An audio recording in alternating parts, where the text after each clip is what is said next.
हरि ओं श्री महागणाधिपतये नमः श्री महासरस्वत्यै नमः श्री गुरुभ्यो नमः हरि ओं सदाशिवसमारम्भां शंकराचार्यमध्यमाम् अस्मदाचार्यपर्यन्तां वन्दे गुरुपरम्परां जय गुरुदेवदत्त పరమేశ్వర స్వరూపమైనటువంటి ఈ సృష్టికి నమస్కారాలు చేస్తూ 2020 జూన్ 1వ తారీఖు నుంచి 2020 జూలై 1వ తారీఖు వరకు గల గ్రహగతులు ఏ విధంగా ఉన్నాయి, మేషరాశి నుంచి మీనరాశి వరకు గల గోచార ప్రభావం, గ్రహ ప్రభావం ఏ విధంగా ఉంటుందో మీకు నేను తెలియజేస్తాను.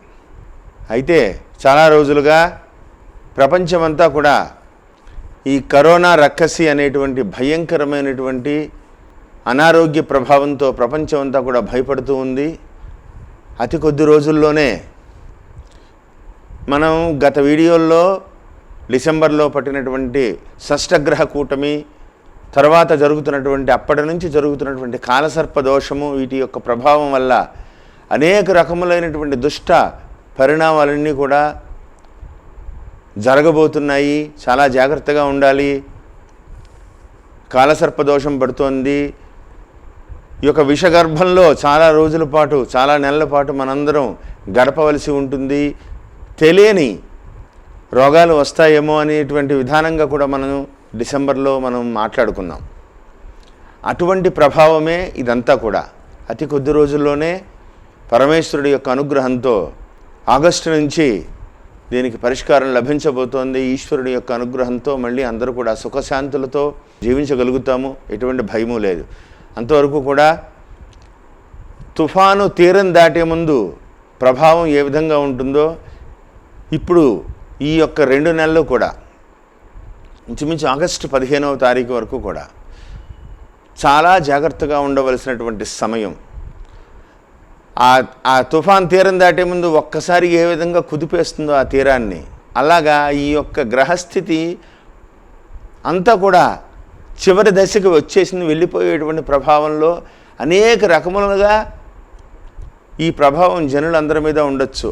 అందులోనూ రేపు ఈ జూన్ 21వ తారీఖున సంభవించేటువంటి సూర్యగ్రహణ ప్రభావం ఇవన్నీ కూడా ఇందులోని ఈ లోపులోనే వస్తున్నాయి. కాబట్టి అందరూ కూడా చాలా జాగ్రత్తగా ఉండండి. మీ యొక్క చేతుల్లోనే మన ఆరోగ్యం అంతా కూడా ఉంది కాబట్టి చాలా జాగ్రత్త వహించండి. వ్యక్తిగత శుభ్రత పాటించుకుంటూ పరమేశ్వరుణ్ణి, ఆరోగ్య ప్రదాత అయినటువంటి సూర్య భగవానుడు ఆగస్టు 15 నుంచి రిలీజ్ అవ్వబోతున్నాడు. ఆయన అనుగ్రహం, కాస్మిక్ రేసు భూమికి తాకకుండా ఆగిపోతున్నాయి. అందువల్లే భూమి మీద నివసించేటువంటి జనులందరూ కూడా ఈ కరోనా రక్కసి కొత్త వ్యాధులతో మనందరం కూడా బాధపడుతున్నాం. ఇవన్నీ కూడా తగ్గుతాయి. తొందరలోనే మంచి రోజులు వస్తాయి. అందరూ కూడా పరమేశ్వరుడి యొక్క అనుగ్రహంతో ఆనందంగా ఉండాలని కోరుకుంటూ జూన్ 1వ తారీఖు నుండి జూలై 1వ తారీఖు వరకు కర్కాటక రాశి వారికి ఈ యొక్క నెల ఫలితాలు ఏ విధంగా ఉంటాయి మీకు నేను తెలియజేస్తాను. కర్కాటక రాశిలో పునర్వసు నక్షత్రంలో జన్మించినటువంటి 4వ పాదము, పుష్యమే నక్షత్రంలో జన్మించినటువంటి 4 పాదాలు, ఆశ్లేష నక్షత్రంలో ఉన్నటువంటి 4 పాదాలు కలిపి కర్కాటక రాశి అవుతుంది. కర్కాటక రాశి వారికి ప్రారంభములుగా అయితే జూన్ 15వ తారీఖు వరకు కూడా లాభమందు శుక్రుడు, లాభమందు రవి, 7వ స్థానమందు ఉన్నటువంటి గురుడు, 15వ తారీఖు వరకు 18వ తారీఖు వరకు 8వ స్థానంలో కుజుడు, వ్యయమందు రాహువు, 6వ స్థానమందు కేతువు.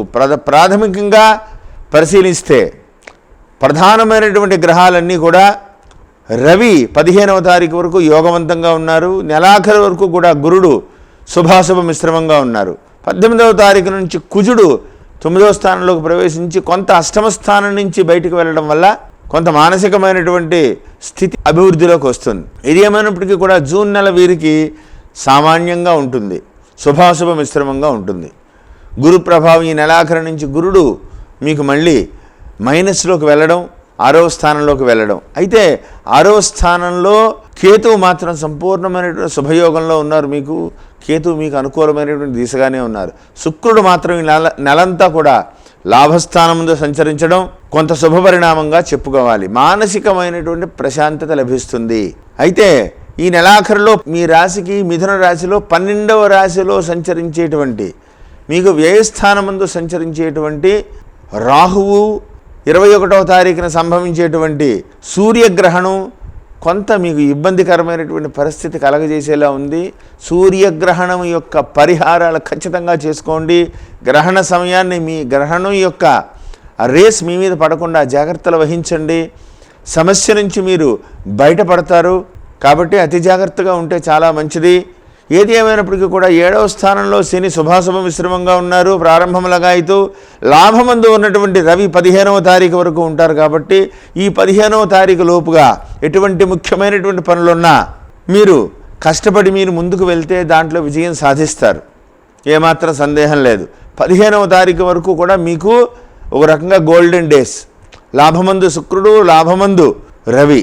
ఆ క్షణం వరకు కూడా 15వ తారీఖు ఉదయం వరకు కూడా మీకు రవి భగవానుడు, శుక్రుడు సంపూర్ణమైనటువంటి యోగ దిశగా ఉన్నారు. గురుడు కూడా 7వ స్థానంలో యోగ దిశగానే ఉన్నారు. కాబట్టి కష్టపడండి. క్విక్గా పనులన్నీ పూర్తి చేసుకునేటువంటి ప్రయత్నం చేయండి. తర్వాత సామాన్యమైనటువంటి పరిస్థితులు వస్తున్నాయి. ఆవేశపూరితమైనటువంటి నిర్ణయాలు తీసుకోకండి. శాంతంగా మాట్లాడండి. విజయాన్ని సాధిస్తారు. కొన్ని సమస్యలకు మాత్రం పరిష్కారం లభించి తీరుతుంది ఈ 15వ తారీఖు లోపు. అయితే వృధా ప్రయాస, నేను ఎంత తిరిగినా ఇంత, మీరు డిప్రెస్ అవ్వద్దు. ఎందుకంటే చాలా రోజులుగా మీకు యోగదాయకమైనటువంటి స్థితులు ఏమీ లేవు. శని 6వ స్థానంలో ఉన్నా యోగించలేదు మీకు. గురుడు వక్రగతి, గురుడు 6వ స్థానంలో ఉండడం, కేతువుతో కలవడం, ఇవి ఏమీ కూడా గత 2 ఏళ్లుగా చూసినా మీకు పెద్ద యోగవంతమైనటువంటి దిశగా ఏమీ లేదు. 2019 కూడా మీకు పెద్దగా కలిసి రాలేదు. కాబట్టి అవన్నీ కూడా మిమ్మల్ని వెంటాడుతున్నాయి. ఇప్పుడు జరిగినటువంటి స్థితిగతులన్నీ కూడా ఇప్పుడు వెంటాడుతున్నాయి. వీటి నుంచి బయటకు రావాలంటే వ్యక్తిగత జాతక పరిశీలన చాలా అవసరం. ఏది ఏమైనప్పటికీ కూడా జూన్ 15వ తారీఖు వరకు కూడా కొంత గోల్డెన్ డేసు. ముఖ్యమైనటువంటి పనులు ఏదైనా ఉంటే ఈ సమయంలో మీరు ఆచరించడం, తగు నిర్ణయాలు మీరు తీసుకోవడం, దానికి పరిష్కార దిశగా అడుగులు వేయడం చాలా మంచిది. అవన్నీ కూడా మీరు పూర్తి చేసుకుంటే మీకు ఇంకా విజయానికి చేరువవుతారు. జూన్ 15వ తర్వాత వ్యయస్థానంలో రవి రావడం, 21వ తారీఖు నుంచి గ్రహణం పట్టడం, నెలాఖరులో గురుడు 7వ స్థానం నుంచి 6వ స్థానంలోకి వక్రించి వెనక్కి వెళ్ళిపోవడం, దీనివల్ల ధనపరమైనటువంటి చిక్కులు పెరిగేటువంటి అవకాశం ఉంది. అవి పెరగకుండా ఉండాలంటే కొంత ప్రశాంతంగా ఆలోచించుకుంటూ అతి జాగ్రత్త వహిస్తూ సమస్యని పెరగకుండా ప్రారంభంలోనే అవసరమైతే మీరు వ్యక్తిగతంగా ఎదుటి వ్యక్తులను కలిసి సమస్య ఎక్కడ ఉందో మీరు ఆలోచించుకుని ఆ సమస్యకి మీరు పరిష్కారం మీకై మీరు ఆధారపడకుండా ఎదుటి ఎవరో చేస్తారు ఈ సమస్యకు పరిష్కారం అని ఆలోచించకుండా మీకై మీరు వెళ్ళి ఎదుటి వ్యక్తులను కలవడం వల్ల దానికి సమస్యకు పరిష్కారం లభిస్తుంది. సాధారణంగా ఈ రాశిలో జన్మించిన వాళ్ళకి ఆలోచన కూడా బాగుంటుంది. ముక్కుసూటిగా మాట్లాడతారు. ఎటువంటి సమస్యనైనా మీకై మీరు పరిష్కరించుకునేటువంటి సామర్థ్యం కూడా మీకు చాలా ఉంటుంది. అదేవిధంగా ఎదుటి వ్యక్తులతో పని చేయించుకోవడం కూడా మీకు బాగా తెలుస్తుంది. మెడికల్ రంగంలో ఉన్న వాళ్ళకి చాలా మంచి రోజులు కనబడుతున్నాయి.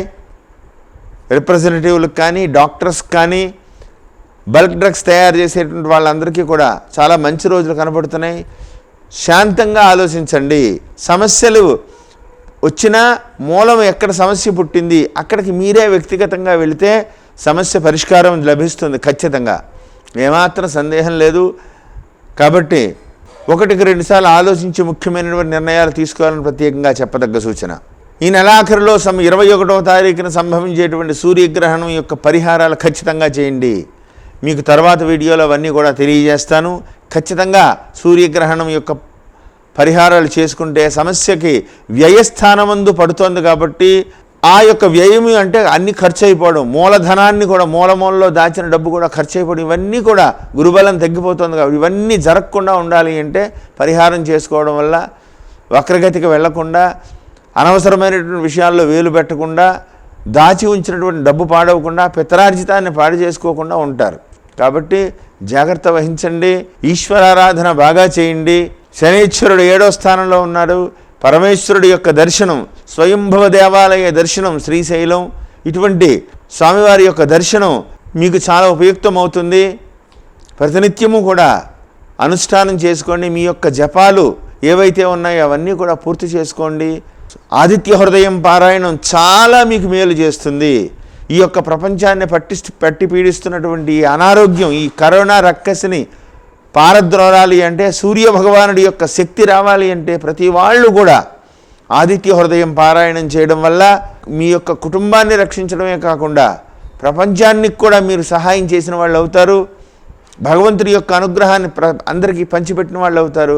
కాబట్టి ఆదిత్య హృదయం పారాయణం చేయండి. శుక్రవారం దుర్గాదేవి దర్శనం చేసుకోండి. శనివారం ఈశ్వరుడి యొక్క దర్శనం చేసుకోండి. ప్రతి విషయాన్ని కూడా ఆలోచించి నిర్ణయం తీస్తే సమస్యకి మీరే పరిష్కారం లభిస్తుంది, మీకై మీరే. మళ్ళీ చెప్తున్నాను, జూన్ 15వ తారీఖు వరకు కూడా మీకు చాలా మంచి సమయం.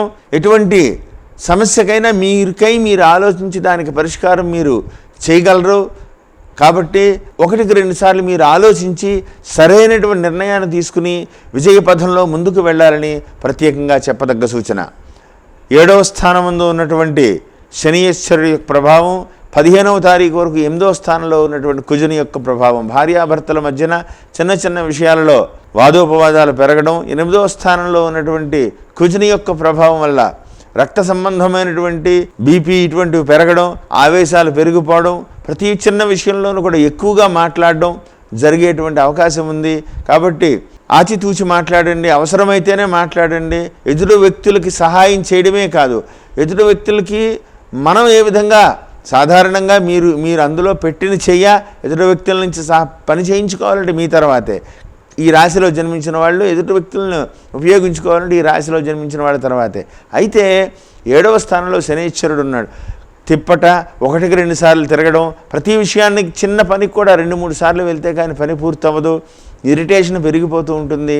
ఆవేశం వచ్చి ఎదుటి వ్యక్తులను తిట్టేయడం, ఆవేశం దానివల్ల వ్యక్తిగత సంబంధాలు దూరం, ఇవన్నీ జరుగుతాయి. కాబట్టి జాగ్రత్తగా ఉంటే సమస్యకు పరిష్కారం లభించడమే కాకుండా పెరగకుండా దాన్ని మీకై మీరు సమర్థించుకున్న వాళ్ళు, ఆయన తగ్గి వచ్చాడు కాబట్టి మనం కూడా వారికి సాయం చేస్తే మంచిదని ఎదుటి వ్యక్తుల్లో కూడా మంచిగా మీ మీద ఒక మంచి ప్రభావం కనపడుతుంది. కాబట్టి ఆ దిశగా ఆలోచించుకుంటూ ధైర్యంగా ముందుకు వెళ్ళండి, జాగ్రత్తగా ఆలోచించండి. జూన్ 15 లోపు ఎటువంటి సమస్యకైనా ముందు పరిష్కారం మీ దగ్గర దొరుకుతుంది. ఏదైనా వాయిదాలు అడగవలసి వచ్చినా, ఏదైనా కోర్టు కేసులకు సంబంధమైనటువంటి విషయాలలో కానీ, ఏదైనా ధనపరమైనటువంటి విషయాలలో కానీ, ఇటువంటివన్నీ కూడా ముఖ్యమైనటువంటి నిర్ణయాలు ఏదైనా ఉంటే జూన్ 15 లోపులోగా చేసుకోండి. రామచంద్ర స్వామి వారి యొక్క దర్శనం చేసుకోండి, శివారాధన చేయండి. ఈశ్వరుడి యొక్క అనుగ్రహం మీకు సంపూర్ణంగా లభిస్తుంది. ధనపరమైన విషయాలలో మితంగా ఖర్చు పెట్టండి. వ్యయస్థానముందు సంభవించేటువంటి యొక్క సూర్యగ్రహణ ప్రభావం మీ మీద పడకుండా ఉండాలి అంటే జాగ్రత్త వహించండి. ఆ యొక్క పరిహారాలన్నీ చేసుకుని సమస్యల నుంచి బయటపడి పరమేశ్వరుడి యొక్క అనుగ్రహం పొందుతారని ప్రత్యేకంగా చెప్పదగ్గ సూచన. జై గురుదేవ దత్త. శుభం.